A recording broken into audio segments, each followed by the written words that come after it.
जैन 26 का एग्ज़ाम ख़त्म हो चुका है और जैसा आपने भी सुना होगा कि एग्ज़ाम टफ थे, कॉन्सेप्चुअल बेस्ड थे। तो क्या आपने आपके मई 26 के लिए तैयारी कर ली है? क्या आपने डिसाइड कर लिया है कि सिंगल ग्रुप देना है, बोथ ग्रुप देना है? क्या आपकी स्ट्रेटेजी होगी? क्या आपके रिवीजन प्लान होंगे? अगर नहीं किया है तो इस वीडियो में आपको सारे क्वेश्चंस के आंसर मिल जाएंगे। इस वीडियो को आप एंड तक देखना, आपको सब चीज़ क्लियर हो जाएगा। और उसके साथ साथ मैं आपको इसमें बताने वाली हूँ कुछ ईजी टिप्स रिवीजन में जो आपको मदद करने वाली है। वीडियो स्टार्ट करने से पहले मैं आपको एक बार जैन 26 का ओवरऑल एक रिव्यू दे देती हूँ कि क्या हुआ था, जैन 26 के एग्ज़ाम कैसे थे। तो ओवरऑल मैं बता दूँ, एफआर का पेपर एवरेज था। एएफएम का टफ था, जैसे आपको भी पता है क्यों टफ था, कि कॉन्सेप्चुअल बेस्ड था। वो चीज़ें पूछी गई थी जो कि बहुत टाइम से वो टॉपिक नहीं पूछ रहा था इंस्टीट्यूट, वो क्वेश्चंस पूछे थे जिसमें थोड़ा सा डिफ़िकल्टीज़ होती है बच्चों को, जो बच्चे छोड़ के जाते हैं वो टॉपिक टच किया था। तो मैं इसीलिए बोल रही हूँ कि आपको कॉन्सेप्चुअल अंडरस्टैंडिंग तो होनी ही चाहिए हर टॉपिक की, और छोड़ के कुछ नहीं जाना है। जितना कवर करना है उसका 100, अगर 80% कोर्स कवर कर रहे हो तो उसको 100% करना है, ठीक है। इसके बाद ऑडिट इस बार का एवरेज था, आपको भी पता चला होगा, ऑडिट एवरेज था। डीटी अबव एवरेज रहा है, आईडीटी टफ रहा है और आईबीएस भी टफ रहा है। और आईबीएस को सब बच्चे सोचते हैं कि ओपन बुक एग्जाम है, एंड में करेंगे, एंड करते करते एंड नहीं आता है, उसकी प्रैक्टिस नहीं होती है, तो इस पर भी फोकस करना है। तो अब मैं शुरू करती हूँ कि हमारा 100 डेज़ का क्या स्ट्रेटेजी रहेगी। तो सबसे पहले मैं आपको बता दूं कि आपको सबसे पहले क्या करना है, आपको ये डिसाइड कर लेना है। अब आपके पास टाइम कम बचा है, आप एकदम 1-2 दिन लो, अच्छे से एनालिसिस करो और डिसाइड करो कि सिंगल ग्रुप देना है कि बोथ ग्रुप देना है। अब कैसे देंगे, कैसे पता चलेगा कि सिंगल ग्रुप दूं, क्योंकि अभी भी डिलेमा है मेरा मन मुझे नहीं समझ में आ रहा है कि मैं सिंगल दूं ग्रुप दूं, कैसे डिसाइड करूं। मेरा एक फ्रेंड सिंगल दे रहा है, मेरा कोई फ्रेंड अब बोथ ग्रुप दे रहा है, तो मेरा भी मन कर रहा है बोथ ग्रुप देने का। ऐसा कुछ नहीं है। ये आप कैसे एनालिसिस करोगे, इसका सिंपल सा एक तरीका है कि आप देखो कि कंप्लीशन क्लास आपकी कितनी कंप्लीट हो चुकी हैं, फर्स्ट रीडिंग आपकी कितना कंप्लीट, मतलब फर्स्ट रीडिंग आपने कर ली है, और कॉन्सेप्चुअल क्लैरिटी अंडरस्टैंडिंग चैप्टर की कितनी अच्छी है। ये 2 बेसिस ना बहुत इंपॉर्टेंट है। क्यों इंपॉर्टेंट है? क्योंकि आपकी सारी क्लास कंप्लीट हो जानी चाहिए। अगर आपको बोथ ग्रुप देना है तो सिंपल सी बात है, आपकी क्लासेस कंप्लीट हो जानी चाहिए और आपका रिवीजन अभी तक स्टार्ट हो जाना चाहिए। तो आप सेफ हो किस चीज़ के लिए, कि आप 1-2 या 3 रिवीजन कंप्लीट कर लोगे एग्जाम से पहले, और श्योर शॉर्ट रिवीजन के साथ आप मॉक टेस्ट भी दे दोगे और आपका पास होना कंफर्म होगा। लेकिन अगर अभी आपकी क्लास चल रही है, आपकी जो क्लास कंप्लीट हुई है, बहुत टाइम हो गया था आपको क्लास कंप्लीट करे हुए, आपको याद नहीं है कि क्या पढ़ा था, आप बुक खोल रहे हो, याद ही नहीं आ रहा है कि ये मैंने ही लिखा था, अगर ऐसा कुछ हो रहा है तो एक बार सोचो, आराम से बैठो, एनालिसिस करो कि कितने ऐसे सब्जेक्ट हैं जिसमें ये दिक्कत आ रही है, वो सबसे पहले करना। फिर कंप्लीशन क्लास कितनी कंप्लीट हुई है, conceptual clarity understanding of chapter, her chapter में, हर सब्जेक्ट में जो मैं चैप्टर्स हैं, इंपॉर्टेंट चैप्टर्स हैं, उनकी कॉन्सेप्चुअल अंडरस्टैंडिंग कितनी अच्छी है, उसके बेसिस पे डिसाइड करना। क्लास कंप्लीट हो गई है, कॉन्सेप्चुअल क्लैरिटी है आपके पास, अंडरस्टैंडिंग है, तो आप बोथ ग्रुप के साथ जाना। अगर नहीं है या फिर कुछ ऐसा लग रहा है, अगर बोथ ग्रुप में भी एक आध क्लास बची तो आप अभी मैनेज कर सकते हो, तो वैसा कर लेना। लेकिन डिसीजन ले लेना और उस डिसीजन पे आप टिके रहना। आप एक बार डिसीजन लिए तो फिर दोबारा ये आपके दिमाग में नहीं आना चाहिए कि यार फिर बोथ ग्रुप दो, लिया खत्म, वहीं पर खत्म, और प्रिपरेशन 100% स्टार्ट कर देना। क्योंकि जो जैन 26 का एग्ज़ाम आया है, एग्ज़ाम पेपर टफ थे, तो आपको आपकी प्रिपरेशन वैसी ही करनी है। आपको नहीं पता कि आपके अटेम्प्ट में कौन सा एग्ज़ाम टफ आएगा, आपको सारे सब्जेक्ट की बहुत अच्छी प्रिपरेशन करनी है। इसीलिए बोल रही हूँ कि अभी डिसाइड कर लो सिंगल या बोथ ग्रुप। मैंने आपको क्राइटेरिया भी बता दिया है कि क्या आपका क्राइटेरिया होना चाहिए, किस बेसिस पे आप डिसाइड करोगे। क्योंकि अगर आप किसी की सुनी सुनाई बातों पर जाओगे तो आपका टाइम वेस्ट होगा, क्योंकि एग्ज़ाम आपको देना है। आप अपना एनालिसिस करो, इंडिविजुअल एनालिसिस करो कि मुझे कितना अच्छा आता है, ये सबसे इंपॉर्टेंट है। ये नहीं करोगे और सिर्फ ऐसे ही सब लोग दे रहे हैं तो मैं दे रहा हूँ, तो ये गलत हो जाएगा, ऐसा नहीं करना है। अब इसके बाद रिवीजन स्ट्रेटेजी में सबसे पहले क्या करना है, जो मैंने भी किया था, एक दिन को 4 स्लॉट में डिवाइड करना है। क्या करना, एक दिन को 4 स्लॉट में डिवाइड करना, मॉर्निंग, आफ्टरनून, इवनिंग और नाइट। अब सबसे पहले ये डिसाइड कर लेना कि आपको थ्योरी सब्जेक्ट पहले करना है, वो आपकी इंडिविजुअल चॉइस होनी चाहिए, किसी का देख के नहीं। जैसे मैं अपना बताऊं तो मैं पहले थ्योरी सब्जेक्ट करती थी, क्योंकि सुबह माइंड फ्रेश होता था, थ्योरी सब्जेक्ट ज़्यादा अच्छे से याद रहता था, अच्छे से क्लियरिटी आती थी, तो मैं सुबह थ्योरी करती थी और दोपहर और शाम को मैं कोई प्रैक्टिकल सब्जेक्ट करती थी।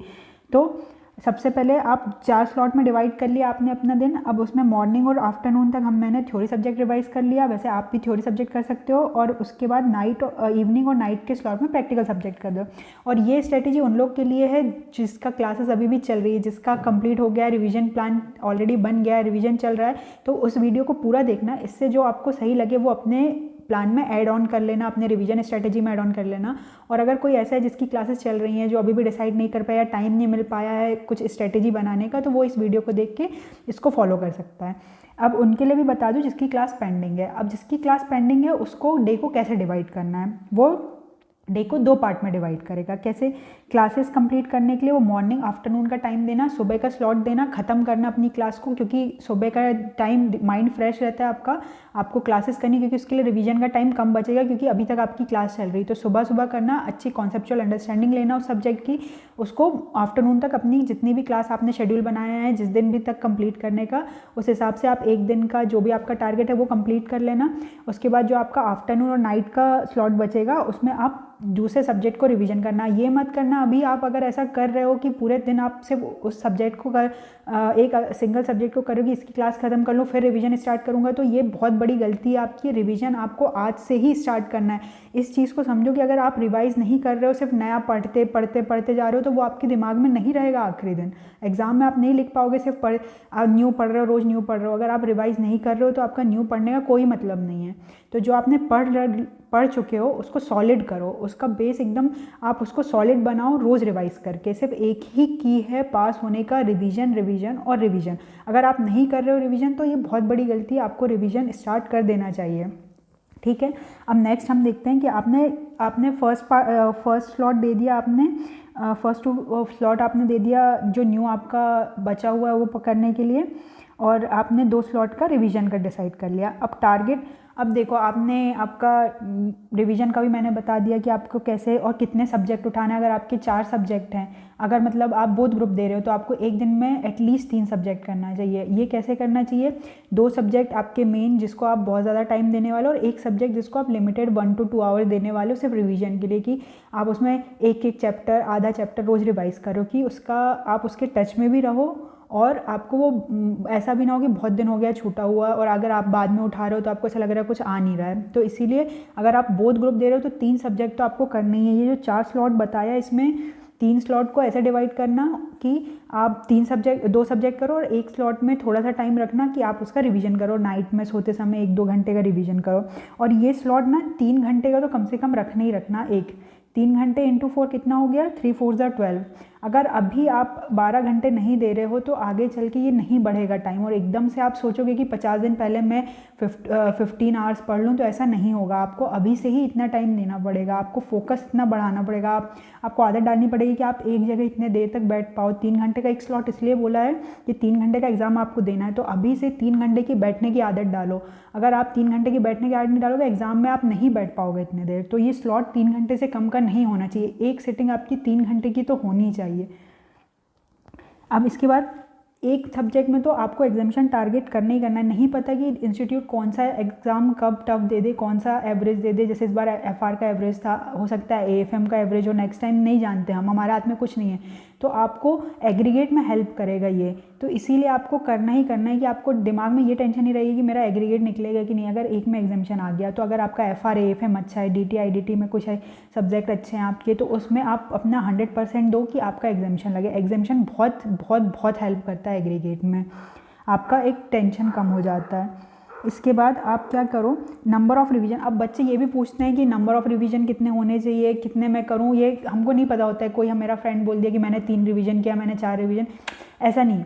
आप क्या करो, आपके 2 रिवीजन से 3 रिवीजन का टारगेट बनाओ। और ये कैसे होगा आपका, आपने फर्स्ट क्लास कंप्लीट करी, उसके बाद आपने एक बार पूरा खुद से किया। एक बार आपको अगर रेफ़र करना है कोई उनके रिवीजन वीडियोस, तो वो रेफ़र करने के बाद एक बार आपने खुद किया। ये जब आप फर्स्ट टाइम करोगे तो आप नंबर ऑफ़ क्वेश्चन ज़्यादा करोगे, आप कॉन्सेप्चुअल क्लैरिटी अच्छे से लोगे, तो सारा कुछ अच्छे से पढ़ोगे। अब वो फर्स्ट रिवीजन में आप क्या करना कि चीज़ें कंसाइज करना, फर्स्ट रिवीजन से स्टार्ट करना है। सेकंड रिवीजन में थोड़ा कम लगेगा टाइम, थर्ड रिवीजन में और कम लगेगा। तो ये फर्स्ट क्यों 3 रिवीजन बोल रहे हैं कि आपको 1.5 डे में सारी चीज़ें कवर करनी है। अपने दिमाग में 1.5 डे रखना। आप इतना बड़ा सब्जेक्ट जो अभी आप 15 दिन में नहीं कर पा रहे हो, 1.5 डे में होगा क्या? नहीं होगा। तो इसको करने के लिए हम नंबर ऑफ़ रिविजन्स बढ़ाते हैं कि जो चीज़ हम 15 दिन में कर रहे हैं, अगले रिवीजन में 7 दिन में करेंगे, उसके अगले रिवीजन में 5 दिन में करेंगे। तो ये टाइम जो कम होते जा रहा है, बार बार रिवाइज इसीलिए कर रहे हैं कि हम 1.5 डे में उतना बड़ा कोर्स कंप्लीट कर पाएँ। इसीलिए नंबर ऑफ़ रिवीजन 2 to 3 रखना ही रखना। इसके बाद अपने दिमाग में मैंने आपको बता ही दिया कि 1.5 डे तो अपने दिमाग में रखना, उसके अकॉर्डिंग करना। 2 रिवीजन भी अगर टाइम परमिट नहीं कर रहा है तो जो इंपॉर्टेंट चैप्टर्स हैं इंडिविजुअल चैप्टर्स पे उतर आओ कि अगर टाइम कम पड़ रहा है तो जो चैप्टर्स बहुत ज़्यादा इंपॉर्टेंट है उसके 2 या 3 रिवीजन कर लो। वो कैसे होंगे कि आप रिवीजन कर ही रहे हो उसी बीच में, जैसे आपने आज इंडेस 115 या 103 या 110 कंप्लीट कर लिया। अब इसके बाद आपने 2-3 छोटे छोटे इंडेस उठाए, फिर उसके बाद आप वापस आए, एक दिन में आपने जो इंपॉर्टेंट क्वेश्चंस या पॉइंट लग रहे थे 110 के या 103 के वो एक बार देख लिए, 109 के वो एक बार देख लिए। तो ये एक बार रिवीजन आपने खुद जब करा, इसी बीच में कंप्लीट करते करते ही एक बार और रिवाइज हो गया आपका। मतलब समझ आया आपको क्या करना है कि आपके ड्यूरिंग द रिवीजन आप वापस उस चैप्टर पे जाओ, वापस उसके क्वेश्चन देख लो, तो ये आपके बार बार रिवीजन हो जाएंगे। आपका पूरा सब्जेक्ट नहीं हो पाएगा 3 बार, लेकिन आपके इंडिविजुअल चैप्टर 3 बार हो जाएंगे। तो ये आपको हेल्प करेगा। अब बेस्ट वे टू रिवाइज। अब रिवाइज करने का तरीका, स्ट्रेटेजी तो मैंने बता दी, 4 स्लॉट में डिवाइड करो, 2 चैप्टर 2 सब्जेक्ट एक साथ उठाओ। अब रिवाइज करने का तरीका क्या होना चाहिए? सबसे पहले हाँ, अब ये एक चीज़ और यहाँ पर बता दूँ कि जो क्लास आपकी अगर अभी कोई चल रही है, ये इंपॉर्टेंट है, जो मैंने इसमें रेड में लिखा है ना, ये इंपॉर्टेंट पॉइंट है, इस पर ध्यान देना। अगर आपकी कोई क्लास चल रही है तो उसको 31 Jan max to max first week of Feb में कंप्लीट करने की कोशिश करना। अगर फिर भी बचता है तो 15 फेब तक कंप्लीट कर लेना, क्योंकि रिवीजन के लिए आपको टाइम चाहिए। रिवीजन बहुत इंपॉर्टेंट है। अगर एक बार करके नंबर आ जाते तो सब लोग पास हो जाते। डिफरेंस सिर्फ यही है कि रिवीजन कम कर रहे हो आप, कॉन्सेप्चुअल अंडरस्टैंडिंग नहीं ले पा रहे हो आप। अगर फर्स्ट रीडिंग में भी उतनी अच्छे से नहीं आ रही, क्योंकि आप बार बार रिवाइज करते हो तो कॉन्सेप्ट उतने अच्छे से समझ में आते हैं। तो आप 15 फेब तक कर लेना और उसके बाद आप रिवीजन स्टार्ट कर देना। और रिवीजन में फर्स्ट रिवीजन को 10 दिन मैक्स टू मैक्स 15 दिन देना। अगर चैप्टर जैसे एफआर बहुत बड़ा है तो 10 to 15 डेज रखना, एएफएम थोड़ा छोटा तो 10 to 12 डेज रखना। फर्स्ट रिवीजन के लिए इतना दिन देना, फिर सेकंड रिवीजन के लिए 7 to 8 डेज रखना, फिर थर्ड रिवीजन के लिए 5 to 3 डेज रखना। यहाँ पर मैं आपको बता सकती थी टाइमिंग की ये डेट रहना चाहिए फर्स्ट रिवीजन की, सेकंड, लेकिन आप अपना खुद बनाओ।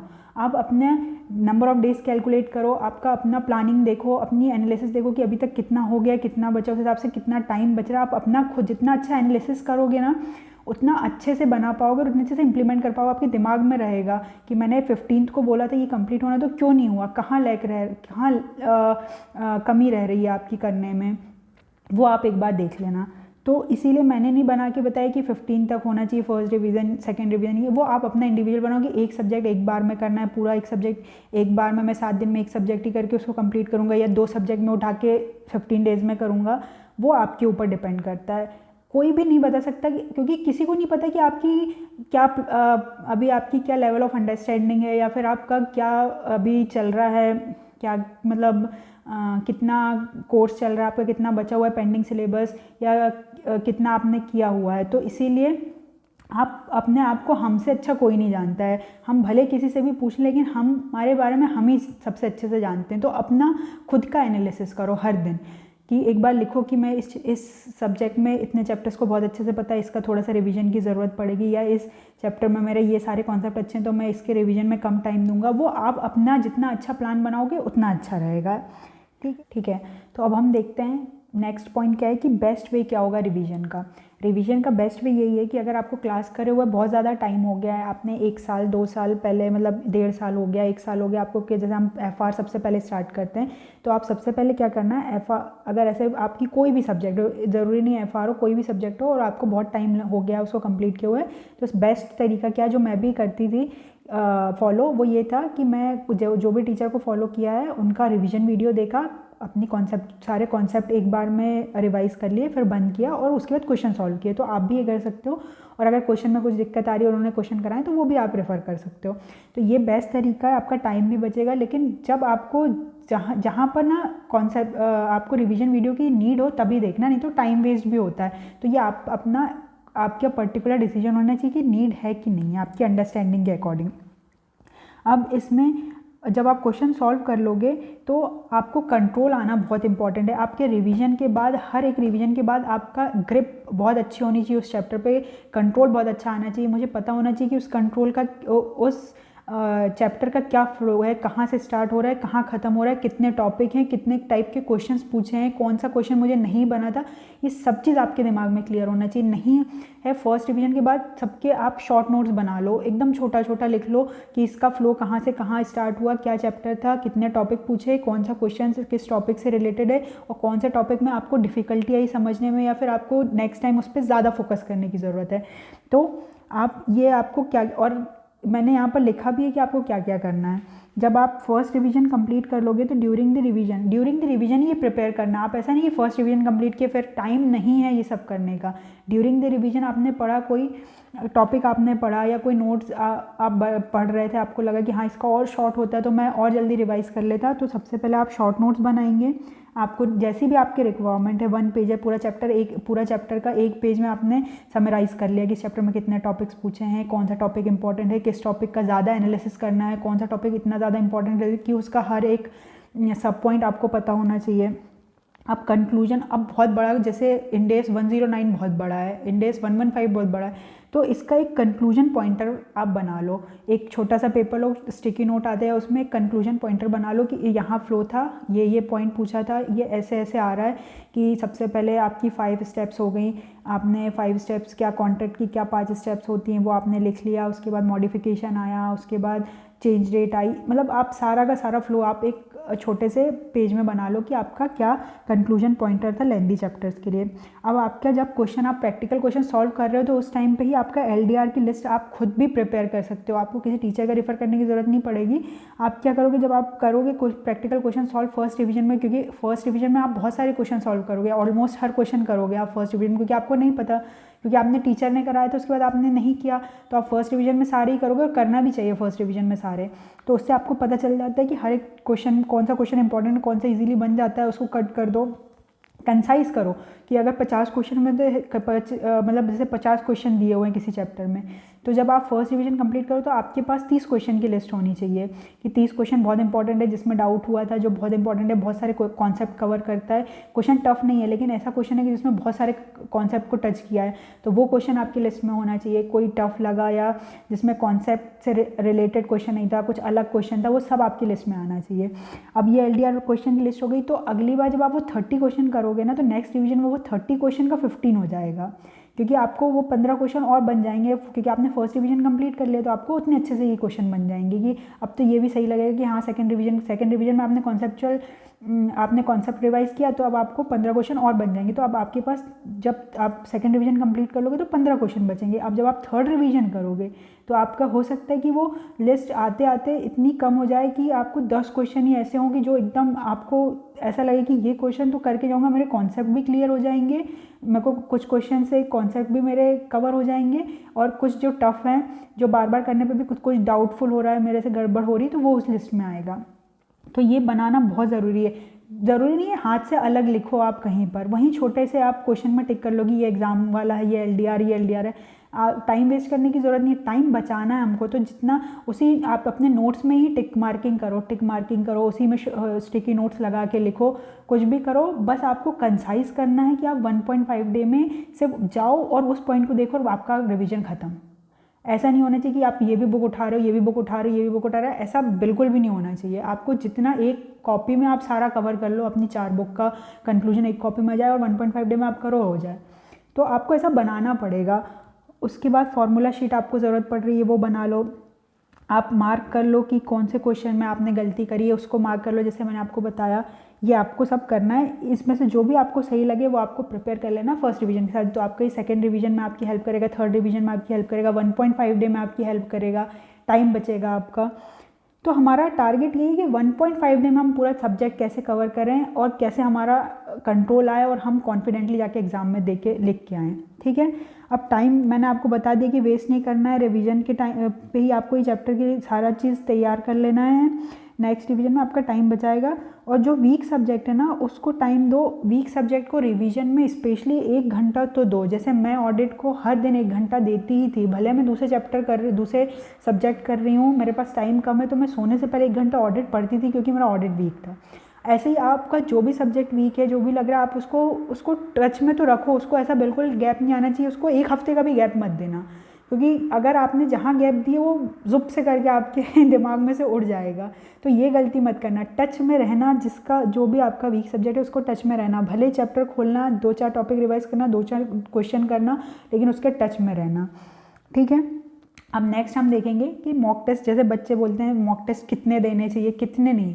मॉक टेस्ट देने हैं पहले तो ये दिमाग में क्लियर करो, और जब हम ऐसे पढ़ना स्टार्ट करते हैं ना तो हम सब कुछ सोचते हैं कि हम 4 आरटीपी कर लेंगे, 4 एमटीपी कर लेंगे, मॉक टेस्ट भी देंगे, हम मॉक टेस्ट सीरीज़ भी लगा लेंगे। लेकिन जब हम ड्यूरिंग द प्रिपरेशन स्टार्ट होता है ना, एक बार आप लगोगे उसके बाद ऐसा लगेगा ये पढ़ लूँ फिर मॉक टेस्ट दूंगा, इतना कोर्स कंप्लीट हो जाए, 2 रिवीजन हो जाए। नहीं नहीं नहीं, किसी चीज़ का वेट नहीं करना है। मॉक टेस्ट बहुत ज़रूरी है। आपकी स्ट्रेटेजी इसी से ही होगी कि 3 घंटे में आपको क्या करना है, वो 15 मिनट आपको कैसे यूटिलाइज़ करना है, वो 15 मिनट बहुत इंपॉर्टेंट है, आप इस चीज़ को भी समझो, ठीक है। तो मॉक टेस्ट देना है, मॉक टेस्ट आपका हेल्प करेगा कि कैसे यूटिलाइज़ करना है 15 मिनट, कैसे आपको मैनेज करना है, 3 घंटे में आपको कैसे एग्ज़ाम कंप्लीट करना है। मॉक टेस्ट में आप जब बैठोगे एकदम प्रॉपर एग्ज़ाम की तरीके से बैठना, 145 पे आपको क्वेश्चन पेपर निकालना, पढ़ना, खुद ही देना। मॉक इंस्टीट्यूट का मॉक दे दो, एकदम प्रॉपर सीरियस होके देना, सिर्फ नाम के लिए मत देना कि सब मॉक टेस्ट बोल रहे हैं तो दे दिया, मैं देख लूँगा, जॉट डाउन छोटा छोटा लिख लूँगा, नहीं, प्रॉपर मॉक टेस्ट आपको देना है। उससे क्या होगा ना कि आपको पता चलेगा कि जब एग्ज़ाम एकदम से, ये नहीं होगा कि कोई भी नई चीज़ आप एकदम से करोगे तो नहीं उतना फ्लो में आता। और फर्स्ट पेपर आपका एफआर है, एफआर बहुत लेंदी आता है, इसके लिए तो मॉक बहुत ज़रूरी है, नहीं तो आप 3 घंटे में पेपर नहीं कर पाओगे। इस बार का पेपर एवरेज था लेकिन इतना लेंदी था कि वो 3.5 आवर से ऊपर में ही जाके वो कंप्लीट होता। तो आपको समझना पड़ेगा ये चीज़ कि फर्स्ट पेपर अगर आपने नहीं किया है प्रिपेयर, मॉक टेस्ट नहीं दिया है, तो आप नहीं कंप्लीट कर पाओगे पेपर, वो फिर छूटेगा, और आता हुआ पेपर छूटे तो इससे बुरा कुछ भी नहीं है। आपके मार्क्स, एक एक मार्क्स बहुत इंपॉर्टेंट है, तो मॉक टेस्ट ज़रूर देना है आपको, जिससे आपको सब चीज़ क्लियर हो कि आपको कैसे 15 मिनट यूटिलाइज़ करना है क्योंकि 15 मिनट में आपको क्या क्या करना है। आपको ये देखना है कि हर एक क्वेश्चन क्या पूछ रहा है, आपको कौन सा क्वेश्चन अटैम्प्ट करना है, क्या सीरीज़ होगी अटैम्प्ट करने की, सीक्वेंस क्या रखोगे आप 15 मिनट में। आपको ये भी डिसाइड करना है कि कौन सा चॉइस में होगा। तो ये सारी चीज़ें आपको करनी है। तो ये आप जब तक प्रैक्टिस नहीं करोगे तो कैसे बनेगा। फर्स्ट टाइम आप क्वेश्चन पेपर लोगे, आप जनरल रीडिंग करोगे, 15 मिनट निकल जाएंगे, आपको पता भी नहीं चलेगा, ठीक है। तो सीरियसनेस समझना इस चीज़ की। अब नेक्स्ट, ये सबसे इम्पॉर्टेंट क्वेश्चन है कि अगर हमारा 80% ही कोर्स कवरेज हुआ है तो क्या करें। सबसे सिंपल है, आराम से निकल जाता है 80% कोर्स में भी। बस आपके दिमाग में ये रखो कि उस 80% को 100% करना है। एकदम कहीं से भी कोई क्वेश्चन आ जाए आपको बनना चाहिए। तो आपने दिमाग में क्वांटिटी के पीछे भागो ना, 100% कोर्स कवरेज, 100% कोर्स कवरेज, तो एग्ज़ाम हो जाएगा। 100% कोर्स कवरेज नहीं होगा। रिवीजन में भी अच्छे से थोड़ा बहुत रिवीजन करोगे, फिर आप सोचोगे कि अरे हमने तो इतने अच्छे इतना टाइम दिया, इतना कोर्स कंप्लीट किया, तब भी कुछ एग्ज़ाम में नहीं बना क्योंकि आपने रिवीजन प्रॉपर नहीं किया था। तो भले 80% करो रिवीजन, लेकिन प्रॉपर करो, बार बार रिवाइज़ करो। बार बार रिवाइज़ करने से क्या होता है, आप यूज़ टू होते हो अपने नोट्स के। अब आपने कोई नोट्स बनाया, आपने उसको 3 बार 4 बार रिवाइज़ किया, तो वो आपके दिमाग में बैठ जाती हैं चीज़ें कि आपने 2 पेज पलटा, आपको याद आ रहा है कि हाँ ये लिखा था, ये लिखा था, ये लिखा था। तो आप एक तो आप बार बार नोट्स मत बदलो, जो आप अपने बुक्स फॉलो कर रहे हो उसी बुक्स को फॉलो करना। एग्ज़ाम के पास जाके नियर एग्ज़ाम आप बिल्कुल चेंज मत करना कोई भी चीज़, नहीं तो बहुत प्रॉब्लम होती है कि नए नोट्स आए एकदम से। अब हम क्या करते हैं ना, सीए स्टूडेंट्स की नोट्स इकट्ठा करते हैं, ऐसा कुछ नहीं करना है। खुद के बनाओ, सबसे बेस्ट है खुद के बनाओ, अपना बनाया हुआ, क्योंकि आपने बनाया है तो आपके दिमाग में है कि आपने क्या क्या बनाया था, वो एग्ज़ाम में बहुत काम आते हैं। और अगर आपके पास टाइम कम है, आपके टीचर ने दिया है, तो उस नोट को बार बार पढ़ो। उस नोट्स को बार बार पढ़ोगे तो क्या होगा, वो आपके दिमाग में बैठेगा। जिसको भी फॉलो कर रहे हो एक उसी पे ही करना, बार बार बदलने से आपको ही प्रॉब्लम होने वाली है। क्योंकि आप कोई भी नई चीज़ ना एकदम से एक्सेप्ट करने में प्रॉब्लम होती है, और वही चीज़ हम बार बार देखते बार बार, तो वो हमारी यूज हो जाती है कि हाँ ये नोट्स में लेफ्ट हैंड साइड के इस ऊपर के टॉपिक में ये वाला टॉपिक लिखा था, इसमें 4 पॉइंट है, ऐसे पिक्टोरियली हमारे दिमाग में बैठ जाता है और ये एग्जाम में याद आता है। मेरी बात याद रखना कि आपको याद आएगा ये कॉन्सेप्ट तो लेफ्ट हैंड साइड के कॉर्नर में दिया था, इसीलिए बोल रही हूँ।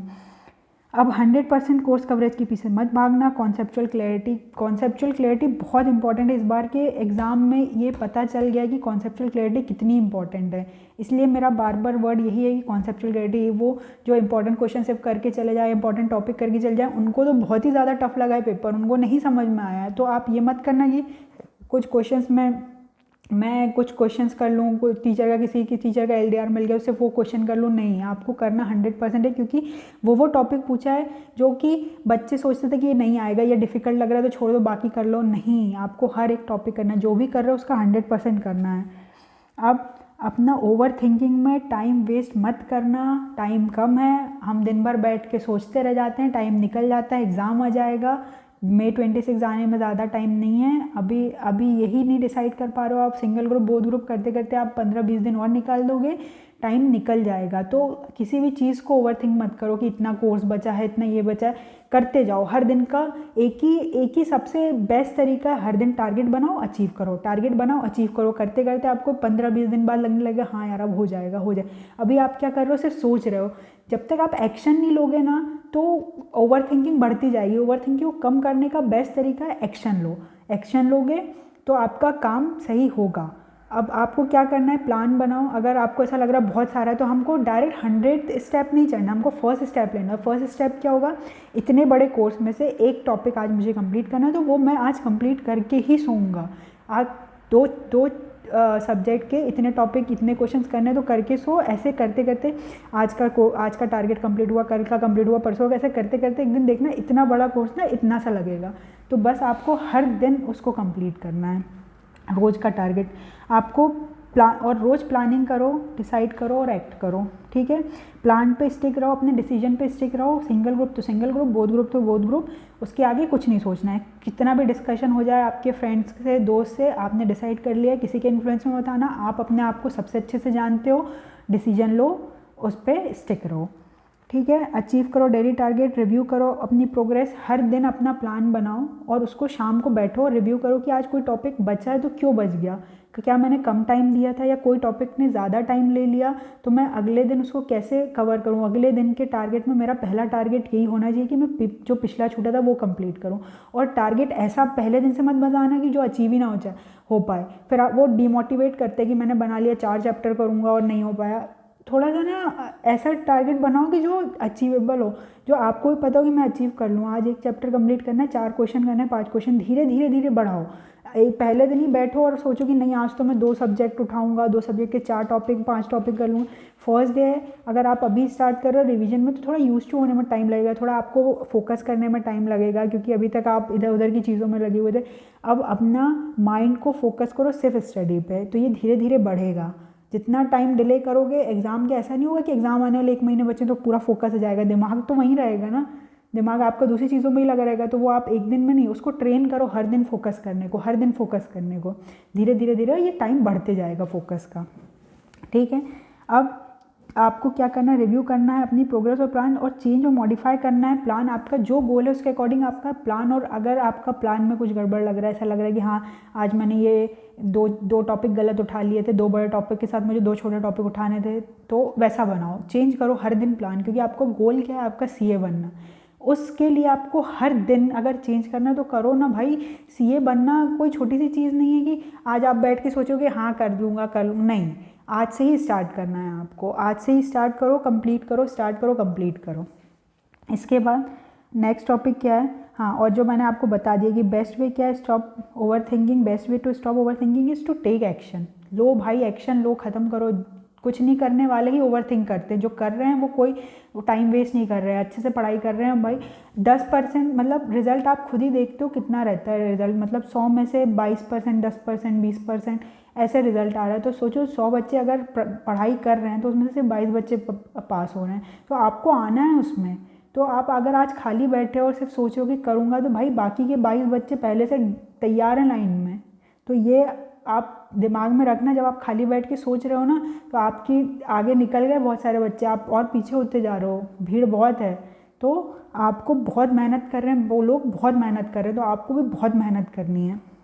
आप अब अपने दिमाग को ना तैयार करो, क्योंकि बहुत एग्जॉस्ट होने वाला है दिमाग। जैसे जैसे एग्ज़ाम पास आएगा प्रेशर बढ़ते जाएगा, एक्सपेक्टेशंस बढ़ती जाएंगी, आप टारगेट अगर अचीव नहीं होंगे तो फ्रस्ट्रेशन होगा। लेकिन अपने दिमाग को मेंटली प्रिपेयर करो कि ये सब चीज़ें आने वाली हैं, आप इससे को निकल जाओगे इससे आगे। बस आप अपने दिमाग को शांत रखना और पॉजिटिव रखना, दो चीज़ बहुत इंपॉर्टेंट है। कीप योर माइंड काम, एक्सरसाइज करो, तो वॉक पे जाओ, ये चीज़ तो अपने शेड्यूल में रखना ही रखना। अपना जो भी शेड्यूल बनाना, वॉक पे जाना, अपने आप को थोड़ी शांति देना बहुत ज़रूरी है। क्योंकि जब आप एक ही जगह बैठ के बार वही चीज़ पढ़ रहे हो, वही चीज़ कर रहे हो ना, तो एक पॉइंट ऑफ टाइम पे आगे दिमाग एग्जॉस्ट हो जाता है, मेंटली ड्रेन हो जाते हो, समझ में नहीं आता है। तो उसके लिए आप एक्सरसाइज करो, वॉक पे जाओ, एक्टिव रहना है आपको एग्ज़ाम तक।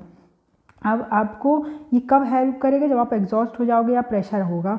अपना माइंडसेट आपको पॉजिटिव रखना है और अपने ऊपर बिलीव, तो आपको एक भी दिन ना ऐसा नहीं आना चाहिए कि ऐसा लगे मैं नहीं कर पाऊँगा। नहीं होगा, तुमसे होगा, तुम खुद ही करोगे। यहाँ तक भी तुम ही करके आए हो, तुम्हारी जगह किसी और ने नहीं किया, तो आगे भी तुम ही करोगे। बस ये अपने माइंडसेट में बैठा लो कि बिलीव करो अपने ऊपर, यू कैन डू इट। अब और मैं कुछ चीज़ें बता दूँ जो अपने दिमाग में आपको रखनी है। क्या आपने दिमाग में रखनी है, एग्ज़ाम तक इस चीज़ को ना दिमाग से निकलने ही मत देना। आपको एग्जामिशन लानी ही लानी है 1 पॉइंट, और आपके दिमाग में ये चीज़ बहुत अच्छे से होना चाहिए कि आप 1.5 डे के लिए कैसे प्रिपेयर कर रहे हो। आज जो भी पढ़ रहे हो वो 1.5 डे में आपको रिवाइज़ करना है। तो क्या वो 1.5 डे में रिवाइज़ हो पाएगा? उस चीज़ को अपने दिमाग में आज यहाँ से बैठ के ना 1.5 डे का सोचो कि उस 1.5 डे में आप इतना बड़ा सब्जेक्ट का रिवीजन कैसे करोगे, कितने रिवीजन के बाद आप उस चैप्टर में कंफर्टेबल होगे कि आप 1 घंटे में वो चैप्टर कर लो। कितना भी बड़ा हो, आपका टाइम नहीं बढ़ेगा 1.5 डे से, आपको यहाँ पर उसको कम करना पड़ेगा कि वहाँ पर कंप्लीट हो जाए। ठीक है, ये मैं बार बार इसलिए बोलूँगी 1.5 डे अपने दिमाग में बैठा लो, क्योंकि 1.5 डे और 3 आवर बहुत इंपॉर्टेंट है। इसके बाद अब FR और AFM में क्या करना है। सबसे आसान तरीका, मैक्सिमम नंबर ऑफ क्वेश्चंस जो हैं वो फर्स्ट डिवीजन में करो। फिर उसके बाद उस क्वेश्चन को, जो इजी क्वेश्चन है वो कट करते जाओ। मैंने आपको बताया वही इसको फॉलो करना है कि जो आपके कॉन्सेप्चुअल क्लैरिटी के साथ जो आपका कॉन्सेप्ट रिवीजन करो, लिस्ट बनाओ टफ क्वेश्चंस की, जो डिफरेंट क्वेश्चन है उसको अलग निकाल के रखो, जो आपने मिस्टेक करी है वो सेकंड और थर्ड रिवीजन में फिर आपको सेलेक्टेड क्वेश्चन ही करने पड़ेंगे। ये आपका टाइम बचाएगा, जो मैंने आपको वहाँ अभी थोड़ी देर पहले बताया था। फिर ऑडिट के लिए अगर आपका भी ऑडिट वीक है या आपको ऐसा लग रहा है कि ऑडिट में मेरे से नहीं हो रहा है, तो एक चीज़ दिमाग में याद रखना कि ऑडिट कैसे होगा, कीवर्ड्स याद रखने से और आपकी राइटिंग प्रैक्टिस से। हम FR, AFM, DT, IDT सबके क्वेश्चंस को हम प्रैक्टिस करते हैं लिख के, लेकिन हम ऑडिट की नहीं लिखते। ऑडिट का ओरल टेस्ट नहीं होने वाला है, आपको वहाँ ऑडिट लिखना है जाके। आप कीवर्ड्स याद कर रहे हो तो उसी को लिखो। आप जितने अच्छे से उसको लिखोगे, उतने अच्छे आज प्रैक्टिस करोगे, उतने अच्छे से जाके एग्ज़ाम में आप प्रेजेंट कर पाओगे। तो ऑडिट का राइटिंग प्रैक्टिस करनी ही करनी है। ठीक है, इसके बाद कीवर्ड्स पे फोकस करना है, मैंने बता दिया। अब DT, IDT के लिए अमेंडमेंट को एकदम अच्छे से कर लेना। लास्ट डे के लिए एक शीट बना लेना अमेंडमेंट की, अमेंडमेंट पूरे ख़त्म कर लेना, क्योंकि अमेंडमेंट से क्वेश्चन आने के चांसेस होते हैं। उसके बाद इनके भी कॉन्सेप्ट रिवाइज करना, अंडरस्टैंडिंग लेना, प्रोविजंस याद रखने की कोशिश करना, प्रोविजन नंबर याद रखने की कोशिश करना। जितनी बार रिवाइज करोगे तो प्रोविजन TDS के सेक्शंस याद रखना कि क्या है, पेनल्टीज़ के सेक्शन याद रखना, NRI, आपको सब चीज़ सब कुछ उसमें यह है कि प्रोविज़न के अकॉर्डिंग याद रखना और उसकी एप्लीकेबिलिटी प्रैक्टिकल क्वेश्चन में क्या होगी, कैसे आपको प्रोविज़न के पॉइंट्स लिखना है, क्या फिर उसके बाद कैसे क्वेश्चन सॉल्व करना है, सब चीज़ की प्रैक्टिस करना। अमेंडमेंट पे फोकस करना, अमेंडमेंट छूटना नहीं चाहिए, अमेंडमेंट को बहुत अच्छे से करना। अब IBS का पेपर बहुत टफ था इस बार, तो IBS को लाइटली मत लेना। IBS की प्रैक्टिस कर लेना। जैसे ही आपके चैप्टर्स कंप्लीट, जैसे ही आपके सब्जेक्ट कंप्लीट होने लगते हैं, कि आपको लगता है कि हाँ थोड़ी अंडरस्टैंडिंग आ गई है, तो जिस दिन आपका पढ़ने का मन नहीं कर रहा है, या फिर जिस दिन एक्स्ट्रा टाइम बच गया कि आज मेरे टारगेट कंप्लीट हो गए, या फिर आज ऐसा लग रहा है कि बहुत दिमाग एग्जॉस्ट हो गया, तो कुछ नहीं करना। उस दिन उठाना IBS की आपकी जो केस स्टडी बुकलेट है वो उठाओ, उसका एक केस स्टडी खोलो और उससे क्या करो, आपको कुछ नहीं, बस ये करना है कि उठाओ कि आप लोकेट करो कि ये क्वेश्चन मैंने ये केस स्टडी पढ़ लिया, इसमें ये क्वेश्चन पूछा, तो क्या मैं उस क्वेश्चन के, उस टॉपिक, उस सब्जेक्ट के उस चैप्टर तक मैं पहुंच पा रहा हूँ, क्या वो चैप्टर का वो प्रोविज़न मेरे को मिल रहा है। बस IBS यही है। लेकिन ये कैसे आएगा आपको, ये आएगा प्रैक्टिस से। और इस बार लॉ और SCMP बहुत ज़्यादा पूछा है, तो उसका रिवीजन करना। उसका रिवीजन कैसे करोगे, बुक ओपन करना और आप रिवीजन वीडियो देखना कि ये देखना कि लॉ का कौन सा प्रोविज़न किस चैप्टर में दिया हुआ है, क्या बोला उसमें, मार्किंग कर लेना। ठीक है, SCMP के जो क्वेश्चन सॉल्व करने वाले हैं उस टॉपिक को अच्छे से एक बार रिवीजन कर लेना वीडियो देख के। तो आपको कोई भी चीज़ ना याद नहीं रखनी, बस उसमें आपको प्रोसेस पता रहना चाहिए, कहाँ क्या लिखा हुआ है, क्या करना है। तो ये जब आप केस स्टडी सॉल्व करोगे तो केस स्टडी रिपीट नहीं होगी, लेकिन उसमें आपको क्या होगा, ये अच्छा हो जाएगा कि आप लोकेट कर पाओगे, ये पहुँच पाओगे कि आप वहाँ तक पहुँच रहे हो कि नहीं, वो जहाँ पर लिखा है किस चैप्टर में।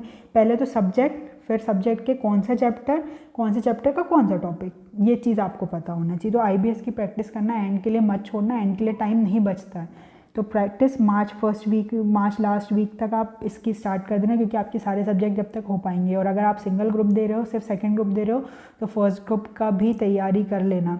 फर्स्ट ग्रुप में उनके आप ये देख लेना कि कौन कौन से FR में कौन कौन से इंडेक्स हैं, क्या क्या टॉपिक उसमें कवर कर रहे हैं। AFM में फॉरेक्स और डेरिवेटिव्स एक बार कर लेना, रिवाइज कर लेना कि किसी टीचर का वीडियो देखिए कौन कौन से उसमें टॉपिक हैं, कौन कौन से कॉन्सेप्ट हैं।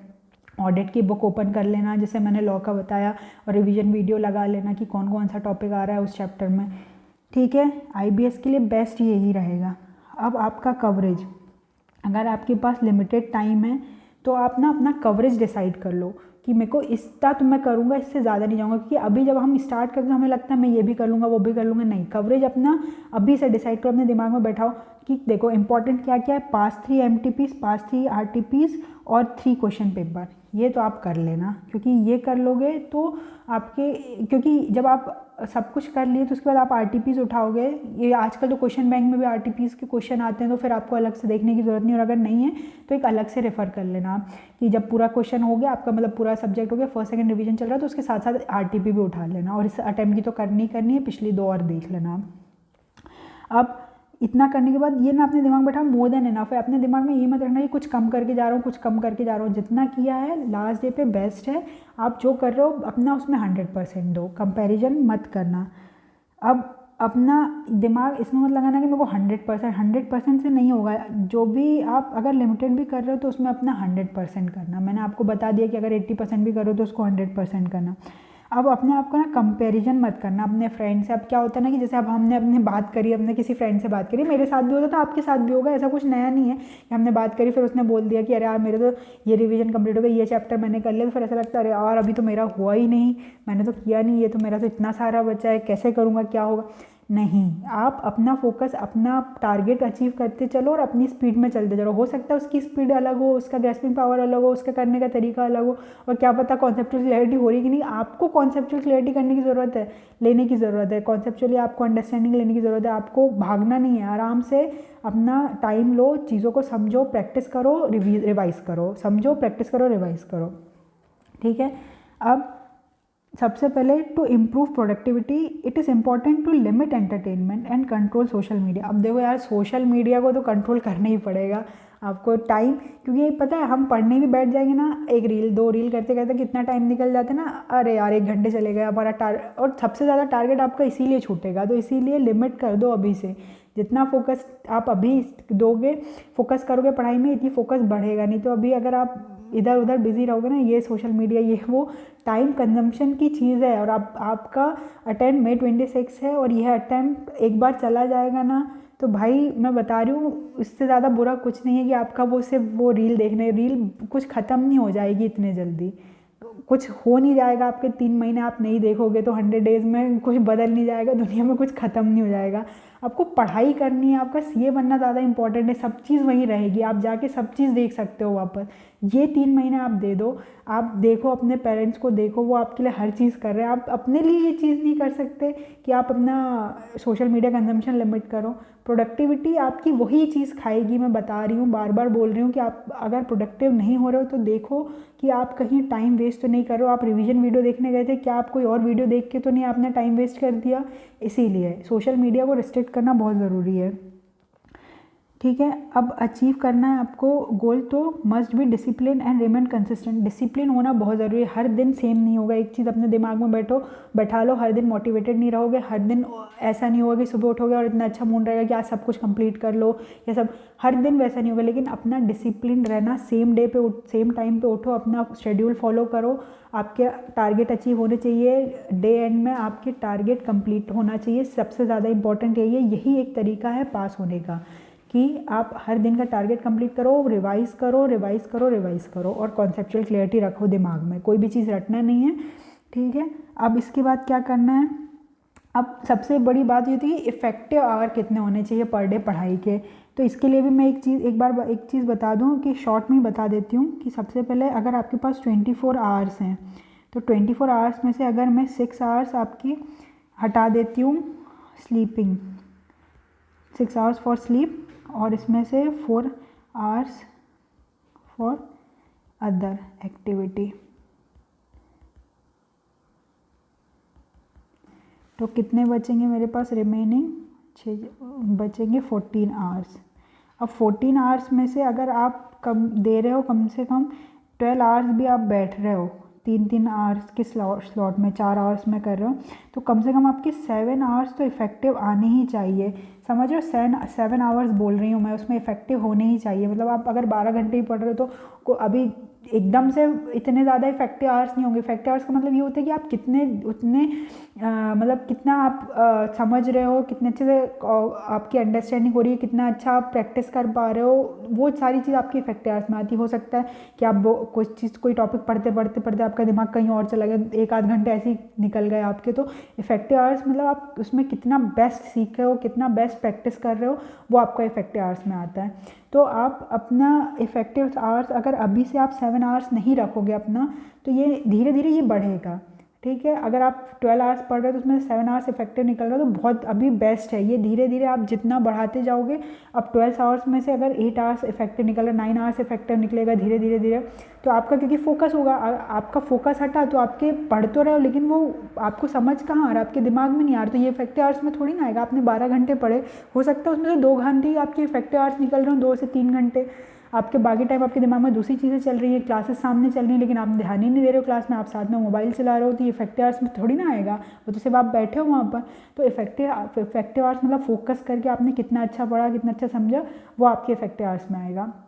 तो आपको क्या करना है कि कम से कम अभी आप अगर 7 आवर्स रखोगे, तो ये धीरे धीरे धीरे बढ़ेगा। जैसे जैसे एग्जाम पास में आएंगे, आप 12 आवर्स करोगे, 15 आवर्स हो, तो वो आपके इफेक्टिव आवर्स बढ़ेंगे। तो ये बहुत इंपॉर्टेंट है कि आपके इफेक्टिव आवर्स अच्छे हों, ज़्यादा से ज़्यादा हों, अच्छे नहीं ज़्यादा से ज़्यादा हों, ठीक है। तो एक ये मैंने ओवरऑल आपको बता दिया कि क्या क्या करना है। ये सारे क्वेश्चंस ना, ये स्ट्रेटेजी, कितने कितने रिवीजन होने चाहिए, कितना मॉक टेस्ट देना है, क्या करना है, ये सारे डाउट्स हमारे दिमाग में रहते हैं। तो आपके ये डाउट्स क्लियर करने की कोशिश करी है मैंने। आप ये वीडियो कैसा लगा बताना। इसमें से जो भी आपके लिए, आपको अगर आपने प्लान बना के रखा है तो उसमें आप इसमें से इंक्लूड कर लेना जो भी चीज़ आपको अच्छी लगी है, और मेरे साथ ज़रूर फीडबैक शेयर करना, कमेंट करना कि ये कैसा लगा आपको। आप शेयर नहीं करोगे तो मेरे को कैसे पता चलेगा कि आपके लिए प्रोडक्टिव रहा कि नहीं ये सेशन। 100 डेज़ में आपको क्या क्या करना है, ये आपको समझ में आया कि नहीं आया। और अगर आपको कभी भी ऐसा लगे कि आपको कोई शेयर करना है, या आपका कोई फ्रेंड होना चाहिए जिससे आप शेयर करो कि कोई प्रॉब्लम आ रही है, आपको समझ में नहीं आ रहा है कि यहाँ से अब आगे कैसे जाए, तो एक चीज़ याद रखना कि मैं हूँ। आप मेरे को मैसेज कर देना, आप ईमेल कर देना, मैसेज कर देना। मेरा इंस्टाग्राम का लिंक भी मेरे चैनल पर है, आप वहाँ जाके मेरे को डीएम कर देना। मैं आपका रिप्लाई ज़रूर करूँगी। आपको कोई भी प्रॉब्लम आ रही है, कुछ गाइडेंस की ज़रूरत है, या फिर कुछ डिस्कस करना है, एज अ फ्रेंड आपको कुछ बताना है, आप मेरे साथ शेयर कर सकते हो। हम दोनों मिलकर उस प्रॉब्लम का सॉल्यूशन निकालेंगे। तो ये याद रखना कि आपका एक फ्रेंड यहाँ बैठा हुआ है, एज अ मेंटर नहीं, एज अ फ्रेंड ही समझ लो आप। और आप बिल्कुल शेयर कर सकते हो जो भी चीज़ आपको ज़रूरत है। आपको कोई क्वेश्चंस में डाउट आ रहा है, या आपको कोई जनरल प्रॉब्लम आ रही है आपके सब्जेक्ट में, आपके प्लान बनाने में टाइमिंग नहीं समझ में आ रहा है, तो आप कुछ भी चीज़ें शेयर कर सकते हो। उसके लिए आप मेरे को मैसेज कर देना, मैं आपको रिप्लाई कर दूंगी, हम दोनों मिलकर वो सॉल्यूशन ढूंढ लेंगे।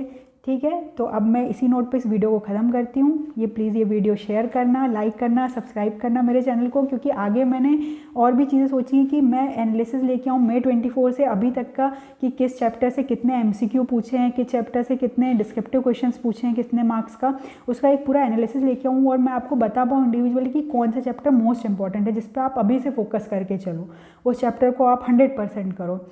तो अब मैं इस वीडियो को एंड करती हूँ। आपके साथ आगे बहुत सारे वीडियो लेके आने वाली हूँ, तो चैनल सब्सक्राइब करके रखना। फिर हम मिलते हैं जल्दी। Bye bye.